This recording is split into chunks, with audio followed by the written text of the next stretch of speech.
This is Trend Following Radio, where great thinking comes alive. Nobel Prize winners, legendary traders, best-selling authors, and the pros that know what drive us irrational human beings. I am your host, Michael Covel. Not filtered, raw, honest. That's my passion.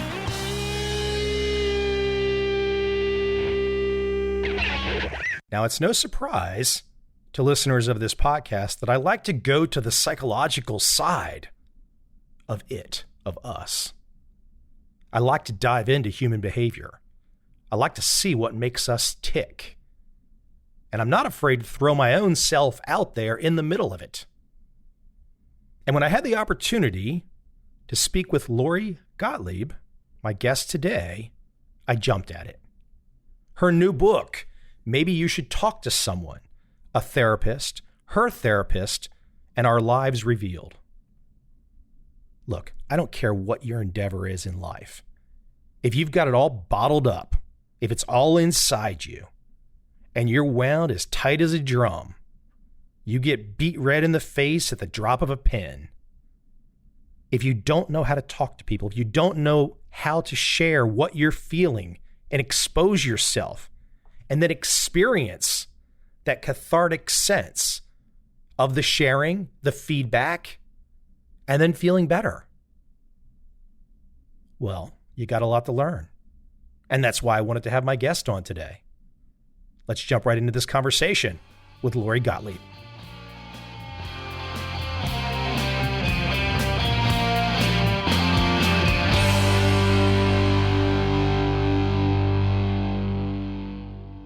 Lori, I want to start with a quote that's from you. Actually, you put it in your book. It's not from you. It's from James Baldwin. But I think it sets up this conversation great. I've never seen this before, but it's one of those little one-liners where you just kind of go, ah. And it is. Nothing is more desirable than to be released from an infliction, but nothing is more frightening than to be divested of a crutch. That's your life, isn't it? Yeah, I mean, that's everyone's life, I think, that we want to feel better. And sometimes it's hard not to cling to the familiar because it protects us. It's our crutch. Why don't you tell me about that particular quote, though? Obviously you're starting your book off with that. What was really, obviously it sums up, as you say, your life, my life, all of our lives. It sums it up. But what in particular really drove you there with that particular quote? I think that my book is essentially about how do we change?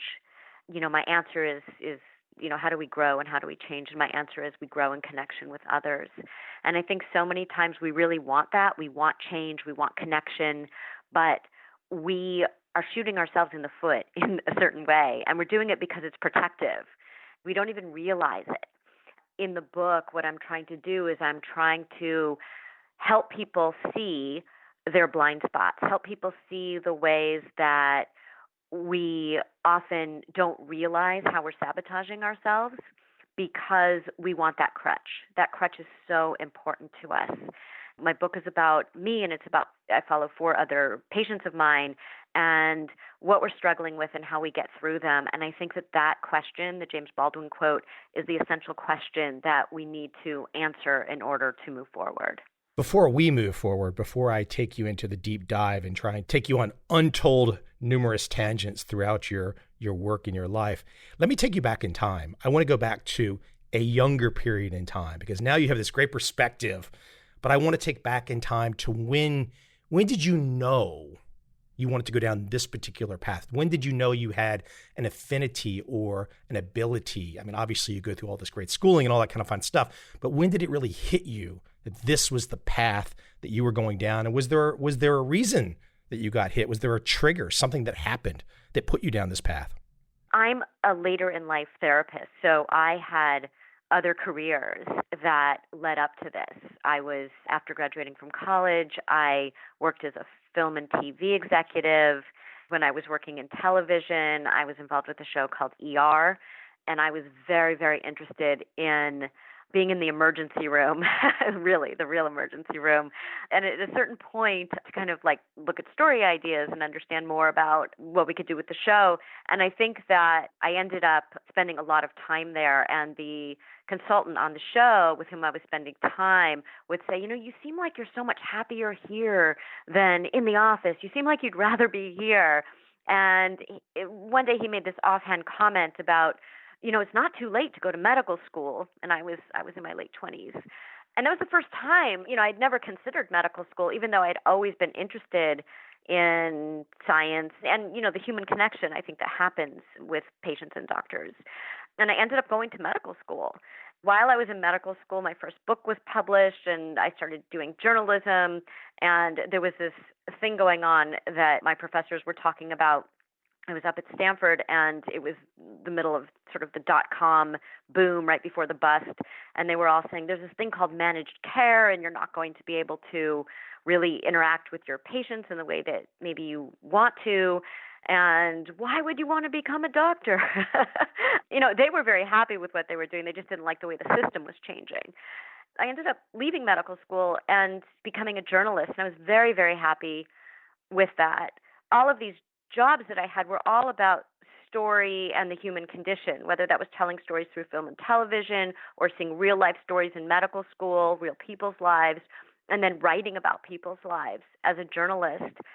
Eventually, after I had a baby, it got to the point where I really needed to talk to other adults during the day. That was something that I hadn't encountered when I had the freedom to interact with verbal adults all day. So, the UPS guy would come and deliver packages, and I would almost waylay him and say, hey, what about those diapers? Do you have kids? And he would kind of back his way out to the truck. And at that point, I called up the dean at Stanford Medical School, and I said, maybe I should come back and finish up and do psychiatry.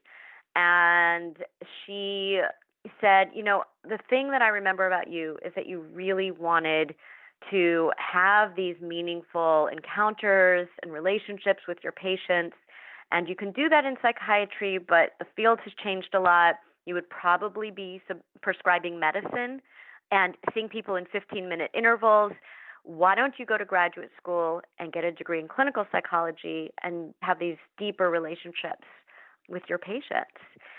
That was the turning point for me, where sometimes someone will say something that seems very obvious, but you hadn't thought of it, and in the moment it felt so right. And it married all of my interest in story and people's lives and human connection.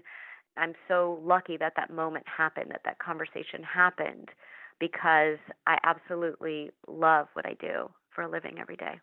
Let me keep you at this side of you for a moment, this younger side, making these decisions, going down one career path, switching, all these different twists and turns.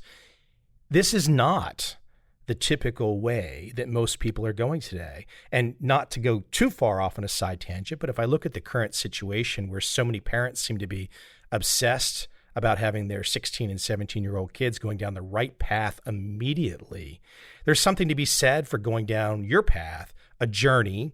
Oh, that doesn't work. Well, let's try this. That's not the way that people feel comfortable anymore, really, is it? It's human nature to feel anxious about uncertainty. If you had asked me back then, do you want to have this very circuitous path? I would say no. That's really anxiety provoking. Back then, I think the question was, I'm either very versatile or very confused, because I kept switching fields and careers. And it's scary. I think it's scary to do that and not know what the outcome is going to be. And yet, in the end, it all worked out in the sense that I'm exactly where I want to be, and it makes sense.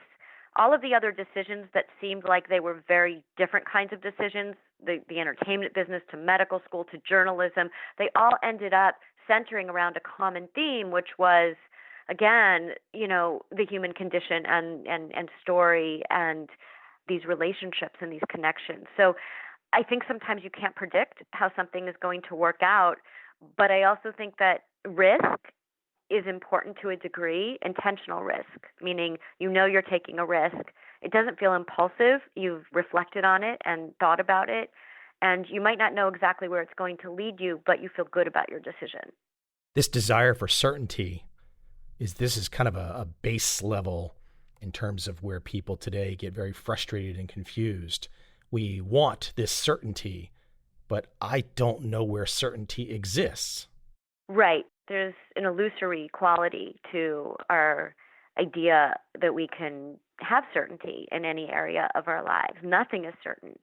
But I think we can't sit there and think about that too much because that would make us really anxious. So I think there's a difference between knowledge of something and dwelling on something. You can know something, and that will help you cope with the fact that life is, the very definition of life is uncertainty, without getting bogged down by it. But that's one of the tricks, though. I think I have very little experience in your field, but I can imagine when people sit down with you, they have these visions of certainty. They have these visions of, oh my gosh, it must all be solved. Whereas you kind of, obviously, you know that that's not really how the world works, and you need to lead them to that place where they can see some variance. Well, I think certainty is related to control in some ways, that if we can control something, we will have more certainty about the outcome. I think it's really important for people to be intentional about their lives, to really think about what they're doing, but that's different from being certain about what's going to happen. Let me let you take us down the path. Now, I think the numbers are somewhere around 30 million Americans receive therapy. So that's relatively small for a country of 350 million? That's 10%ish, a little less than 10%ish, not very high. Why don't you give people just kind of an opening synopsis of the process? Because I still think, I can think of family members right now where I'm very open to this. I'm very open to, and I have before, for various reasons, sat down with people. But I know a lot of people are extremely closed about this. It's like if you bring this up, they just look at you like you're crazy. What are you talking about? You don't need that stiff upper lip, kind of the 1950s stiff upper lip thing. So why don't you walk my audience through maybe that initial process to even let people understand why they might need to find their way to speaking with a therapist? Because a lot of people are going through their daily life and they're having all kinds of pains or issues or confusions, and they don't even think to reach out to a Lori. Right. Well, I think that sometimes when you talk about stiff upper lip and that kind of thing, I think that sometimes people feel that if they're suffering in some way, that A, that's a sign of weakness somehow, and B, that on the hierarchy of problems, their problems aren't really that significant, so, why don't they just buck up? And a lot of times people will either tell that to other people or they'll say that to themselves. There really isn't a hierarchy of pain. Pain is pain, and if you ignore your pain, it gets bigger. You can try to suppress it, you can try to ignore it, but over time, it will get bigger. It's almost like if you notice something with your body and you think, oh, I'll just ignore that. Yeah, sometimes I have this chest pain, but I'll just ignore it. Because, really, I'm not, it's not like I'm collapsing or anything. I'm just having a little chest pain. You would never do that. If you're having chest pain, you're going to go to the doctor and say, I have chest pain. Can we look into this? Because you don't want it to get worse. And I think people don't do that with their emotional health. They do that very much with their physical health. But when it comes to emotional health, people rank their pain. Well, it's not like my spouse died, so I'm fine. It was just my pet, or, whatever it is. There are all kinds of reasons that people will come to therapy. They might feel depressed, but they're not really sure, why they're depressed. And so they don't come because they feel like, well, I don't really have a reason to be depressed. I have all these wonderful things in my life, so how can I be depressed? Or they might feel anxious, or they might still be grieving something that happened a long time ago, and they feel like, well, I should be over this by now. So-and-so died 5 years ago. Why do I need to talk about this now? So I think a lot of times they think that whatever they're dealing with is something that, they would feel almost foolish getting help for because they don't feel that it's significant enough. You say there's no hierarchy of pain. Right, there is no hierarchy of pain. That pain is pain, and why wouldn't you want to talk to somebody to help you through it? Why do you have to suffer so much? It's not a mark of weakness that you're getting help. It's a mark of strength that you know what you need and you're going to get it. And I think the other thing is when people come in, they often say in one way or another, take the pain away, help me not to feel. And if you suppress one feeling, like a feeling that's uncomfortable, you also suppress the joy. So you can suppress the pain, but you're also going to suppress the joy because we're not neurologically wired to just suppress one thing. If you're going to tamp down your feelings, you're going to tamp them all down. So you're going to experience life in kind of like a gray instead of like, these different shades that you can see if you let yourself experience the entire spectrum of your feelings. So I think people kind of value feelings differently, that they rate them. There are certain kinds of feelings that they're willing to feel and certain kinds of feelings that they're not willing to feel. But it doesn't work that way. You can't pick and choose which feelings you're willing to feel. Let me let you go into a little bit of terminology, just a touch to give people a flavor. This was something new to me, but the notion of a presenting problem, the reason that someone comes into therapy, but then the reality is that's what's bringing them in, but they're really not thinking about the real issue, perhaps that inflection in their life, that inflection point in their life, that's the real driver. And that's where you're trying to help us all to get us to understand. Yeah. And also I should say that because I bring people behind the curtain of the therapy room in the book, I bring them also into the therapy room where I'm the patient. I experience everything that my patients experience. When we talk about presenting problem, when people come to see me, often they'll say, well, I'm coming because of X, whatever just happened in their lives. But what they come to discover is that X is just one example of this pattern that has been happening for a while in your life. It has to do with the way you're relating to people. And here's the latest example, and that's why you came in. But you might also be doing this in other areas of your life. So sometimes the presenting problem really is a presenting problem, meaning that is the one thing that we will work on and then the person will leave. But other times, the presenting problem is indicative of something else that has been maybe brewing for a while. And if we can get to that thing that's been brewing for a while, somebody can have really lasting change. They can really change their lives substantially in terms of all of their relationships and not just the thing that just happened. And the same thing happens to me in the book. I'm coming in for something very specific and kind of an unexpected breakup. What we find out is that I'm really grappling with some other much larger questions at midlife that I didn't even know were percolating beneath the surface. I think the nice thing about the idea of therapy is instead of waiting, because I find myself one of these people that if I am in the middle of some type of uncertainty or trauma or drama, usually it's obvious, it's very difficult to kind of see it while you're in the middle of it. But years later, you can step back and go, oh gosh, I know what that was. I can see it clear as day now. I think though, if somebody comes to you while it's happening, they can perhaps get there perhaps a little bit quicker than waiting the years and years and years to look back and go, oh, I can see what that was. Right. It's really great to have somebody who can hold up a mirror to you. And I think that's a lot of what a therapist will do is hold up a mirror and have you really look at your reflection. And we do it in a very compassionate way, of course.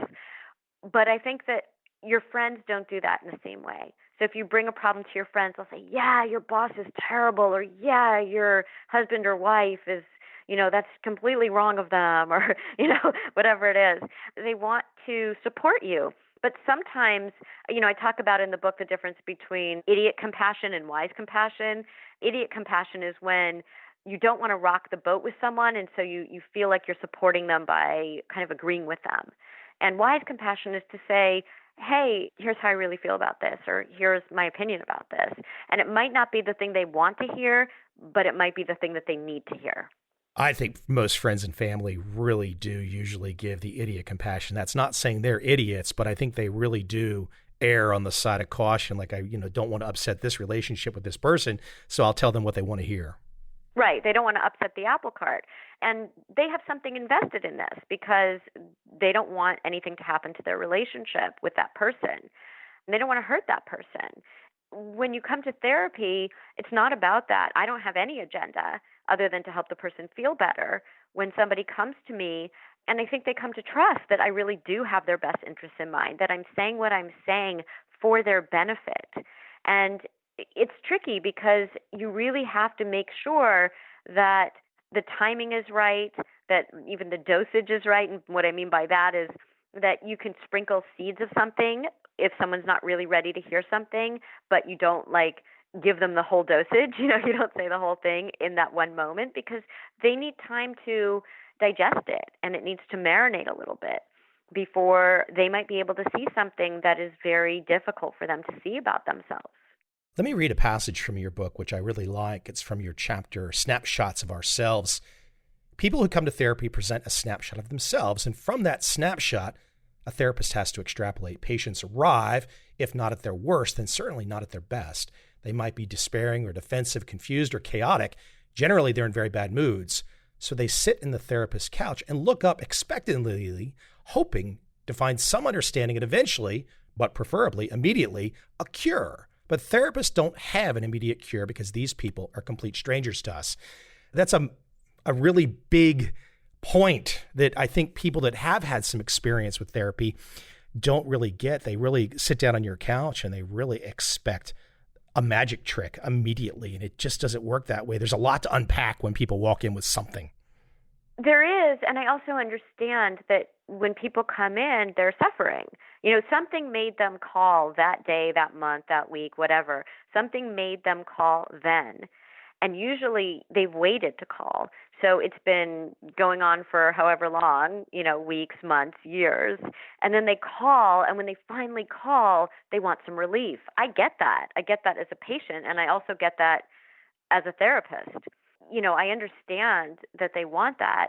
And our job is this dance between wanting to help people as quickly as possible, but not going in so quickly that their defenses will go up even higher than they had been, and then we have to get over those as well as the original defenses that were there. So you want people to feel comfortable there, but therapy isn't a cocktail party. It's not like, hey, we're just going to talk and you're going to feel great and you're going to leave. Sometimes that happens, but other times it takes a little while, and I don't mean years. I mean, I think that there are a lot of people who come in and they think that there's this misconception that if I go to therapy, I will be stuck there for years, and we're going to unpack my entire childhood, and we're going to have to dredge up all this stuff. It's not necessarily like that, and I think that's a very old idea of therapy.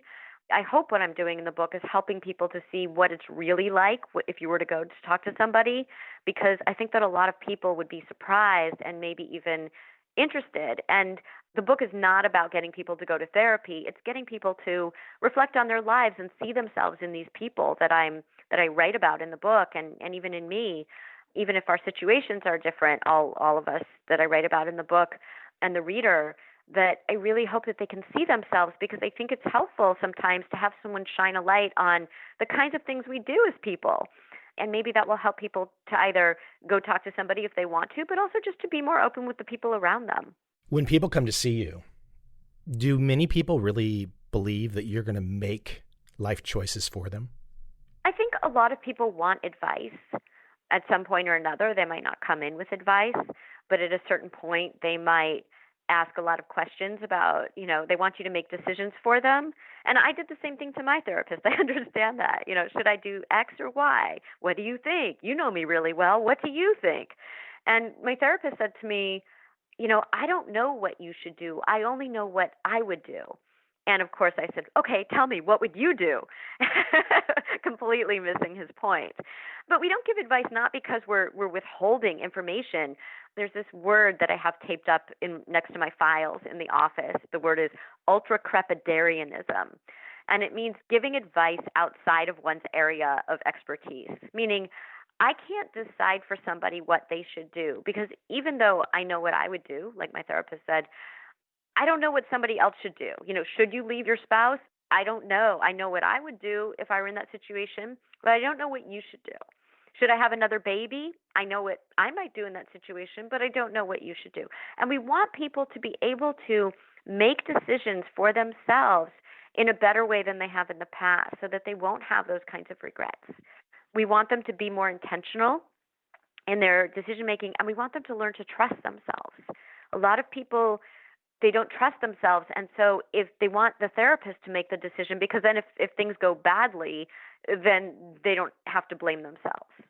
Let me see if I can word this particular thought, this question that I'm thinking of. You mentioned your career starting around the dot-com bubble time, or at least you put that kind of that point down, which I can relate to as well, given my age. What do you see as a transition now that all of us have a computer in our hands? It's not only just a computer, it's a connected social device that allows us to see each other's movements and each other's presented life, not necessarily actual life, at a moment's notice. And now we've got all this extra information in our minds, in our daily lives, that did not exist in our lives 20 years ago. It was not sitting there at 1999, 2000. We had the internet, but we didn't have what we have now. This question becomes a little complicated because it's going to differ on age ranges. I can still imagine pre-internet.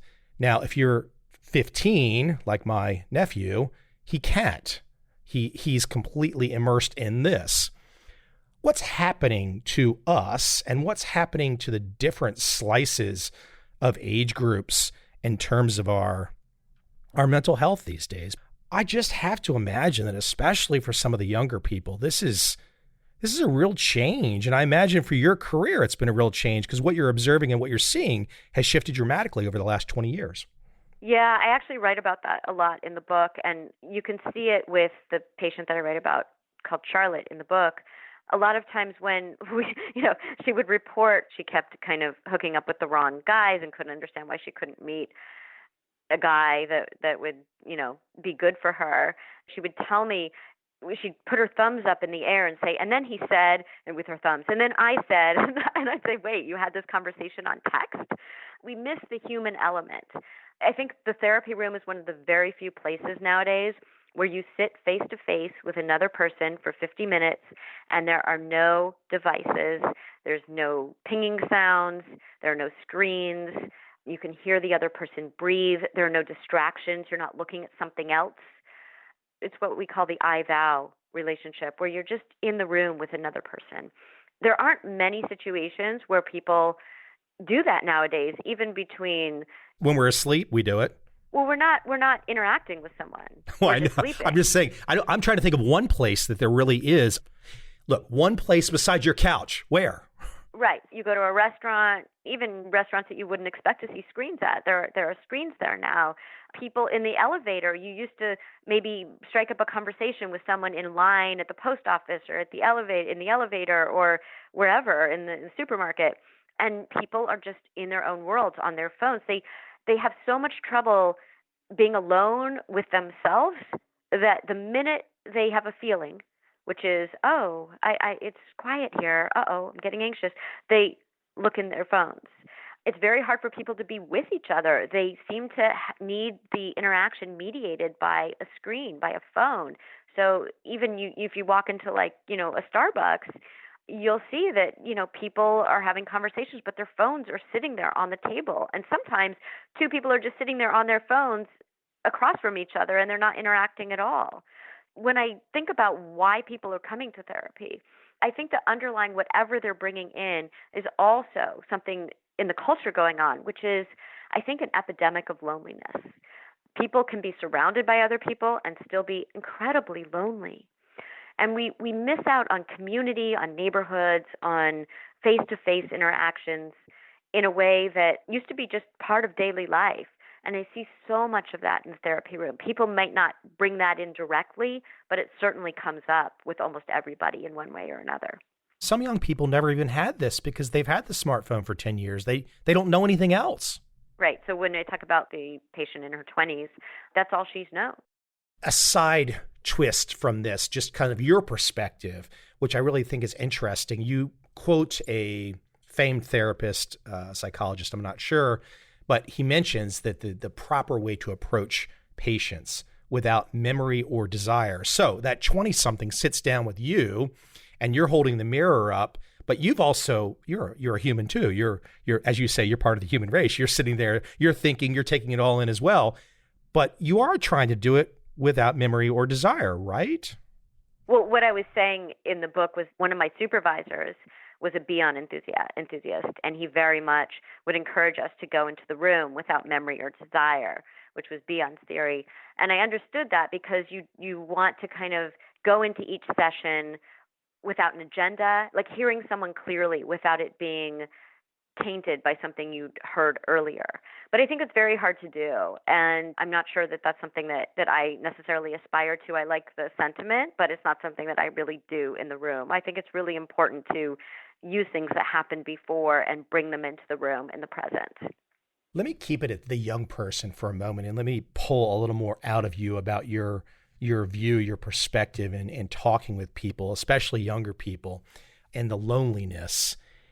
How do you frame or hold up the mirror when people come in with these many issues, which you can probably immediately see are tied directly to a lack of human contact or loneliness? How do you get people to see that without them, you're not telling them what to do, but how do you bring them over to that if they've got no frame of reference, especially a younger person?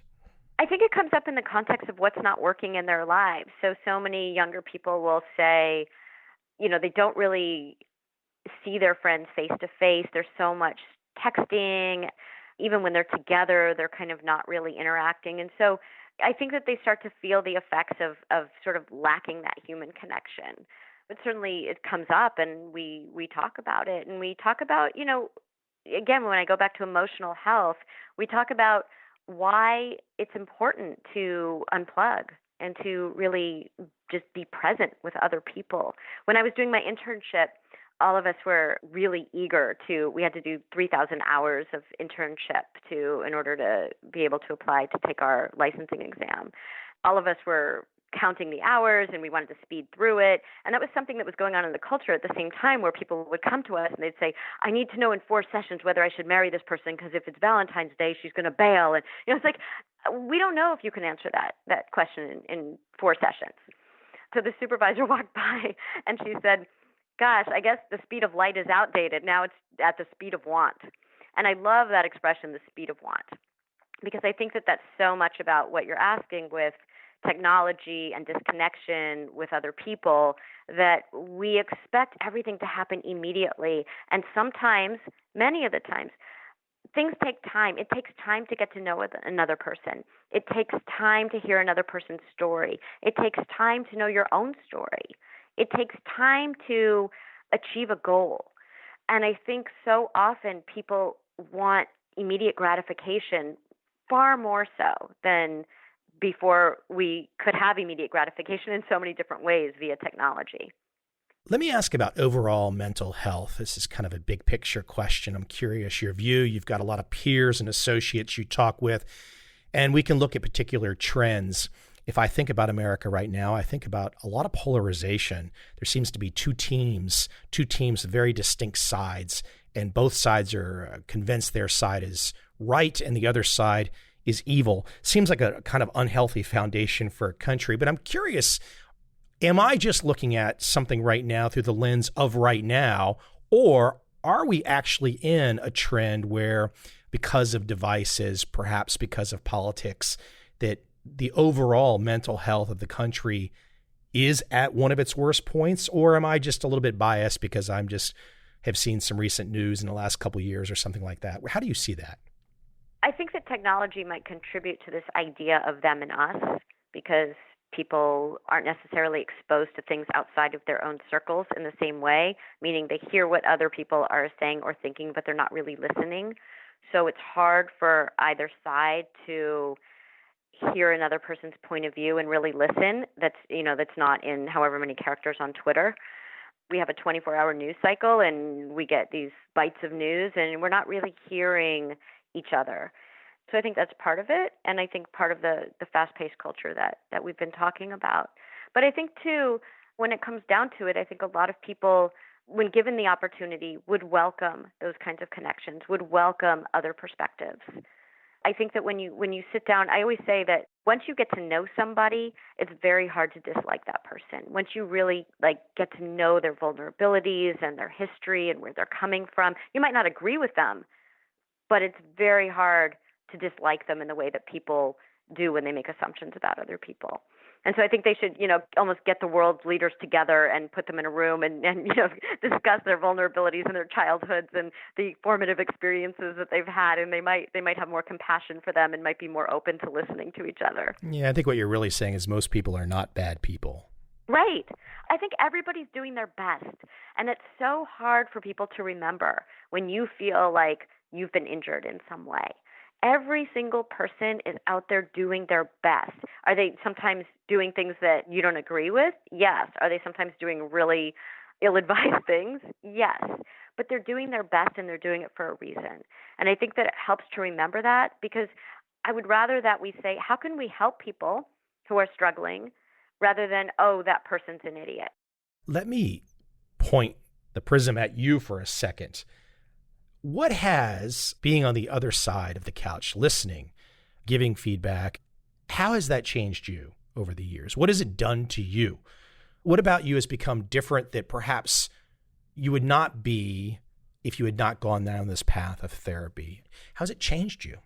In the book, I write about these four very, very different people. One is this very self-absorbed, one might say narcissistic Hollywood producer. One is a woman who is in her 30s and newly married and just got diagnosed with a terminal cancer diagnosis.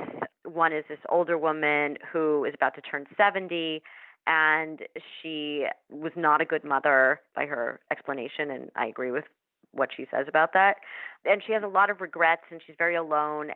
She says if things don't get better in a year, she doesn't want to be around. How do you turn your life around when so much has already happened and your time horizon is much shorter than, say, somebody in their 20s? And then we've got, the person in her 20s, and there are a lot of other people that I write about in the book as well. And I think that even though they're all very different from each other and also very different from me, all of these people's stories are in conversation with each other in the book, meaning that even if you don't relate to the person on the surface, you will relate to their stories because I think we're more similar than we are different. So what has it done for me to see all kinds of people in my practice? It's made me more compassionate. It's made me more open-minded. It's made me examine myself in ways that I probably wouldn't have because you really can only take your patients as far as you've taken yourself, they say. I don't necessarily think that's true. I've seen patients surpass me in so many ways. But at the same time, I feel like it's made me a better person. And I think that that's sort of the gift of being a therapist, is that it's made me a better person. Let me ask a Los Angeles question. You're LA based, correct? Mm-hmm. So obviously there was a film just a couple of years ago, and I think for the vast majority of America, if they think of Los Angeles, they'll think of, fun, sun, and maybe they even want to call it in their own mind. They might say La La Land after the film in some way. So I think Los Angeles gets a bad rap in some sense that it's just people. But is there anything unique about Los Angeles that you see? Or is it really just like, once you get under the hood, so to speak, people are people and they just happen to be living in LA or Orange County or whatever, and it's not necessarily any difference than Little Rock, Arkansas? I think that once you go below the surface, people are very much alike, no matter where they are, and no matter what their experiences are. I think we all want to be loved. We all want to feel connected. I think we all have shame. I think we all are worried that if we tell the truth of who we are, that we won't be loved. I think we have these sort of universal questions about our lives that we all try to do our best with. Often things get in the way, and that's when people come to talk about them. You make the point, though, that people come to you, they want change, but there's no change without loss. Right, and I think that's something that you see throughout every single person that I write about in the book, including myself, that even positive change involves loss because you have to let go of the familiarity of what you already know and the uncertainty of what's to come. So even if you're making a change that will be good for you in certain ways, it's scary. Change is really scary. A lot of people will sabotage something that would lead to change, or they just won't do it. They'll come up with a lot of excuses on why they can't, because really they're just terrified of upsetting the status quo, even if the status quo is something that they want to change. Well, the status quo is typically to not know about the personal lives of therapists, but you've kind of upset that status quo. I have. I felt it would be almost disingenuous to bring people into the therapy room and show them all these different people that I think are really interesting in terms of what they're going through and position myself as the expert up on high.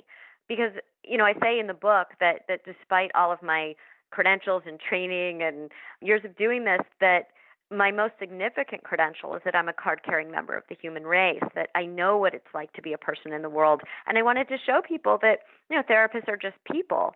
And I think there are these two tropes of therapists in the culture that are both wrong. And one is, the therapist is kind of like a brick wall. The therapist who, you go and the person says, uh-huh. And, that's not what most therapists are like. Nobody wants to go to a brick wall. Nobody wants to talk to a brick wall. And I think the other trope is the crazy, neurotic therapist whose life is a hot mess, but is very competent in the therapy room. And that's just not representative of most therapists either. I was just showing, look, this thing was happening in my life. I was going through a crisis, and I went to get help for it, just like anybody who would come to me. I wanted to really humanize both the process of therapy and therapists and me as a human being. I talk about in the book that one of my colleagues, she had been having fertility problems. She was standing in a Starbucks when she got a call from her physician saying that her baby wasn't viable, that her fetus wasn't viable. She just broke down in sobs. And what she didn't know was one of her patients was in the Starbucks and never came back to her and saw this. Like, they made eye contact and never came back. I think that, on the one hand, you definitely don't want your therapist breaking down and crying in your session with you. But on the other hand, if your therapist isn't going to have a normal human reaction to something like that kind of loss, that person doesn't really know what it's like to be a person. So there's something wrong with that person if they're not going to have some reaction to pain in their lives. And that would make me trust the person more, that they understand what it's like to go through the world.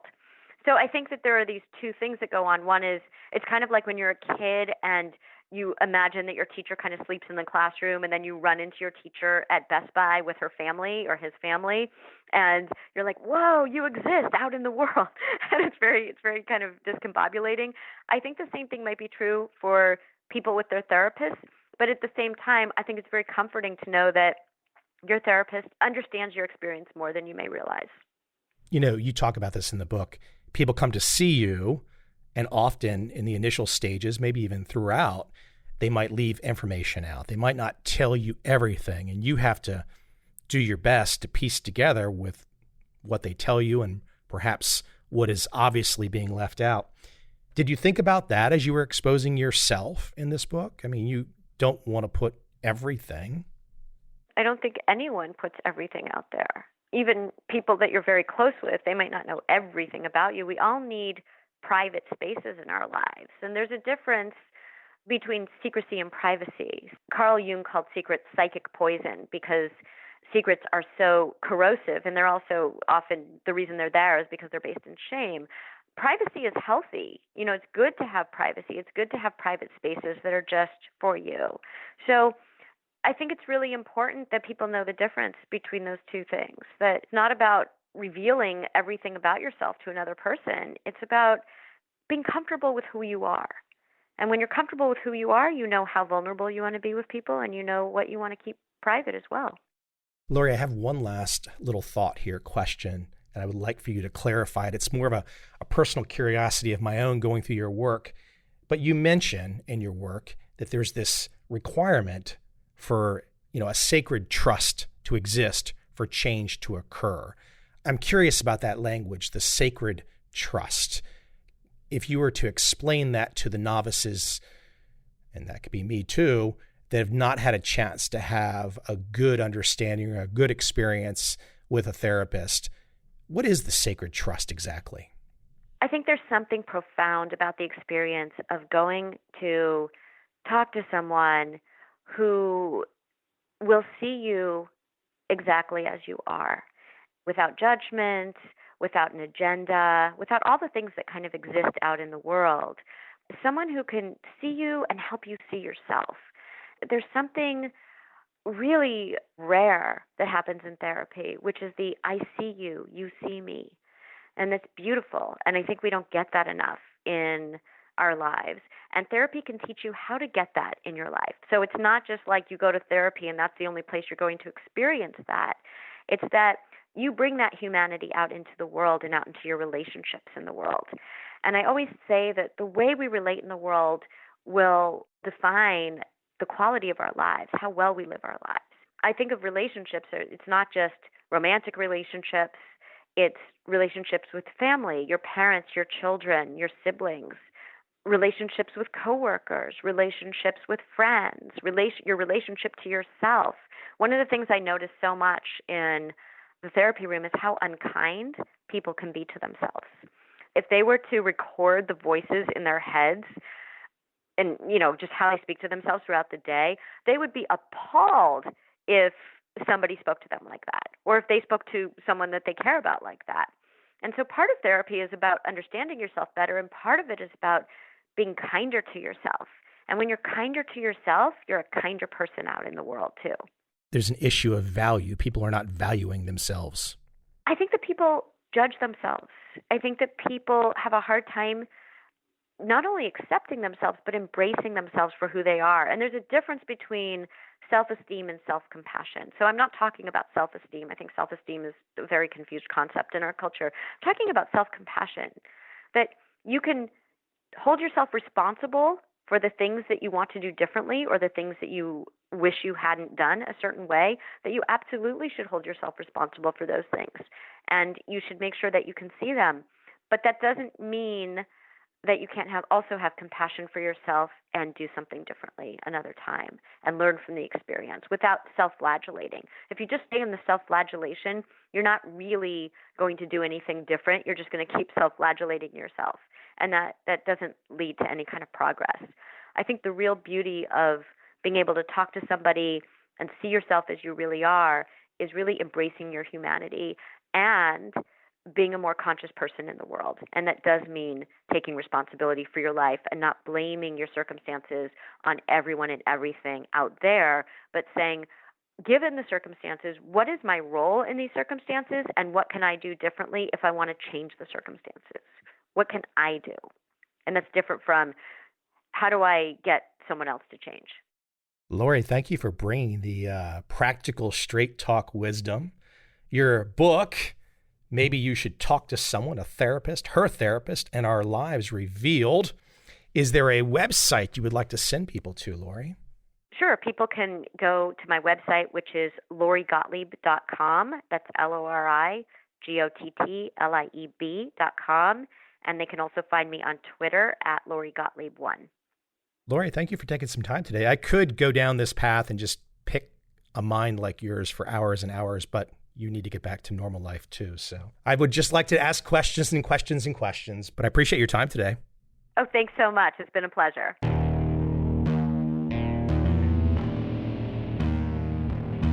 I see a time when those awake will understand how to make money in up, down, and surprise markets. Whether new trader or experienced, college student or financial advisor, protecting against a crash or just trying to make a lot of money, trend following offers everyone an answer in uncertain times. To get started immediately, send me an email, michael@covel.com. I will send you the right trend following steps to take along with my free video. But if you want to buy and hold, trust the government and trust Wall Street, this is absolutely not for you.